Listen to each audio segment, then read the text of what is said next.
జగిత్యాల జిల్లా ఎండపల్లి మండలంలో ఓ బాలిక ఆత్మహత్య అంశం కలకలంగా మారింది. కన్న తండ్రి సవతి తల్లి కలిసి మైనర్ బాలిక సహస్రను ఆత్మహత్య చేసుకునేలా ప్రేరేపించారనే ఆరోపణలు గట్టిగా వినిపిస్తున్నాయి. కొండాపూర్ గ్రామంలో జరిగిన ఈ ఉదంతం జిల్లాలో సంచలనం రేపింది. సమాచారం అందుకున్న పోలీసులు మృతురాలు సహస్ర ఇంటికి వెళ్లి విచారణ చేపడుతున్నారు. సహస్ర మృతదేహాన్ని పోస్టుమార్టం నిమిత్తం ఆసుపత్రికి తరలించారు.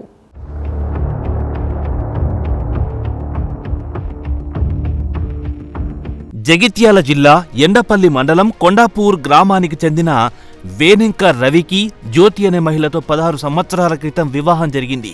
వారి కాపురానికి గుర్తుగా కొడుకు కూతురు కలిగారు.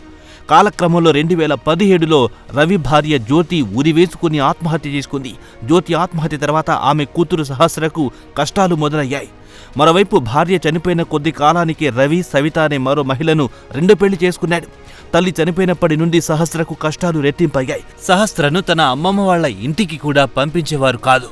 పైగా తండ్రి సవతి తల్లి బంధువులు కలిసి ఆమె నిరంతరం మానసికంగా వేధించేవారని ఆరోపణలున్నాయి.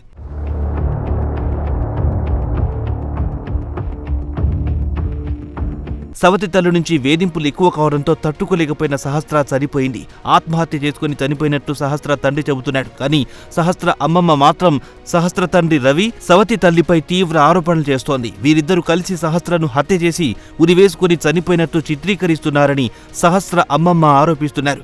అప్పుడు తల్లి జ్యోతిని, ఇప్పుడు కూతురు సహస్రను కూడా చంపేశారని ఆగ్రహం వ్యక్తం చేస్తున్నారు.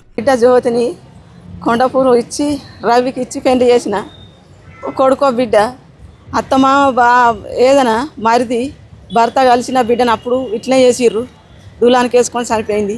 మళ్ళీ ఇప్పుడు 8 ఏళ్ళకు నేను నా బిడ్డను మారేసి వచ్చిందంటే నేను నా ఊళ్ళో అడుగు పెట్టలే.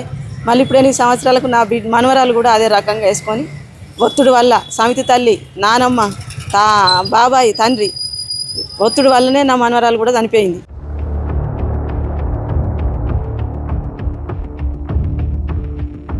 రవి అతని బంధువులు కలిసి హత్య చేసి చంపేశారని బంధువులు పోలీసులకు ఇచ్చిన ఫిర్యాదులు పేర్కొన్నారు. సమాచారం అందుకున్న పోలీసులు మృతురాలి సహస్ర ఇంటికెళ్లి బంధువులిచ్చిన ఫిర్యాదు మేరకు మృతదేహాన్ని పోస్టు మార్టం నిమిత్తం ఆసుపత్రికి తరలించారు.